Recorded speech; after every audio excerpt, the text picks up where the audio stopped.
Okay, boys and girls, welcome back. Redmissed in the house once again. How you doing? I hope everyone's doing great. I'm doing great, and we, my friends, are playing some more WWE supercard. Now, in case you didn't know, I don't know why they've been doing it, but for some reason, usually on Friday or Saturday, they are now posting on Twitter about the team event. So as you know, we've known all weekend that the team event is going to be for Rhino. That's going to be starting in 8 hours and 36 minutes 41 seconds. So if he's a pro for you guys, then let me know down in the comments down below. Good luck to your team that are going to be grinding out to get him. Hopefully you can get him really quickly and start training him up. But for me, we're going to be playing some money in the bank, guys.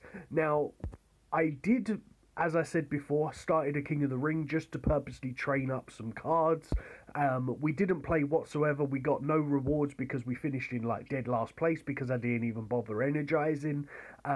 So yeah, that's good stuff and things over there. But as you can see up in the very top left, after yesterday's video, I think I needed like 2,000 or 3,000 more contracts. We have grinded that bad boys out, so we are going to go ahead. We're going to jump into a game right here. We're still using the same tactic as using the SummerSlam base cards. If you guys have been using this strategy that I started using, then tell me in the comments down below, because I want to know if this strategy is working out as good for you as it does for me. Now, I haven't seen any strategies like this on YouTube of any kind, so I'm pretty sure that I was the first one to start doing this rather than using pro cards, and it is so much easier. As you can see here, my SummerSlam base 17 card fighting an ultimate card, that's like 10,000 bonus stats on top of the other card. Like, look at this, the Samoa Joe, his best stat is 31,000.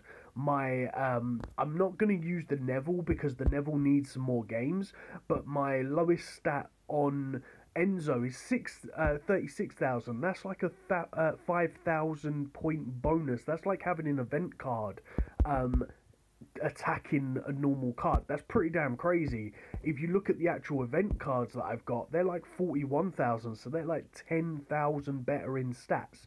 Now, this is why I've been waiting for the Neville, because obviously the final 3 games, you are going to get double stat games, so you're guaranteed to give 2 games to Neville.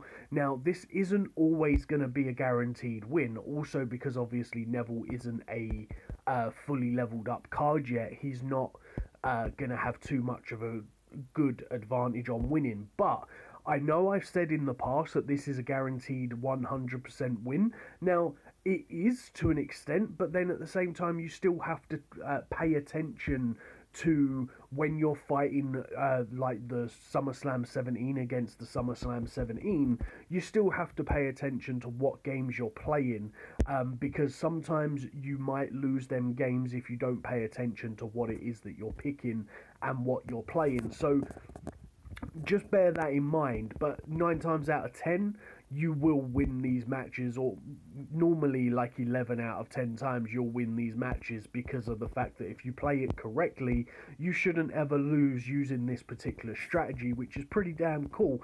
Now, as you guys know from when I done the video, I did go ahead and get that Bobby Roode. He's been trained up a fair bit, but he's still a little bit behind. Let's go see where he's actually at. So my second Bobby Roode, which is this one, as you can see here, he's kind of like a quarter of the way done, so he's looking quite good, leveling him up quite a lot by pretty much just playing Money in the Bank, so that's kind of cool.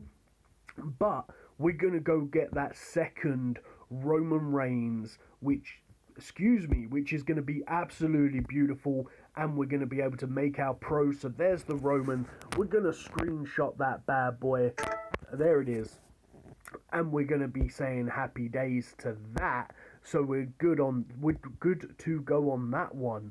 Now, what we're going to be doing here, guys, is we're down to 24 contracts. We have 17 days and 17 days, 6 hours and 32 minutes in order to get enough points So how many do we need? We need the 8, so that's going to go to a 6. So we're going to need like 45,600 contracts in the 17 days. I don't know if that's possible, but if it's not possible, then we'll just have a very huge amount of contracts in order to get that,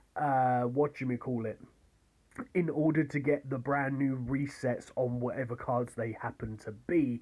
But we're going to have one more game. Hopefully we're going to get our event cards here, which will be beautiful for us. Nice, we're actually going to get 3 of them, which is going to mean very, very easy games, because as always, just go for the ultimate cards if they're on the board, because it's 100% win, and then you've got like 3 event cards, or I've got 3 event cards for the final 3 fights.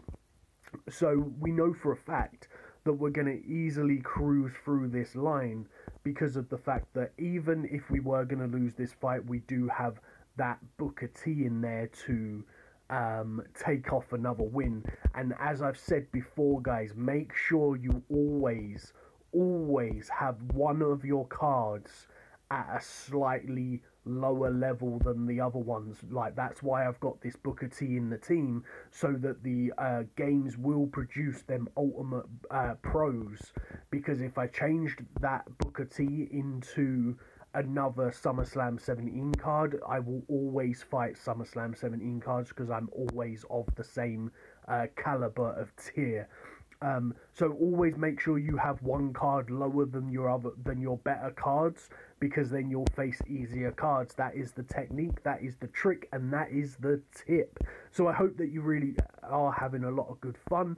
And as I said before, guys, I really hope that you can push out and get that Rhino.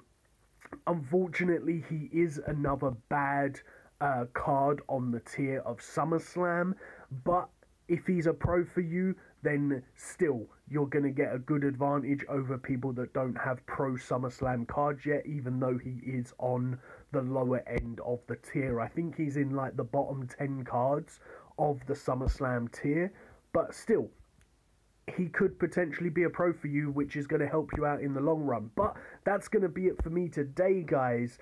We are going to go ahead and quickly put that Roman Reigns into the team. We're going to keep the Neville right now, because we're still working on his games.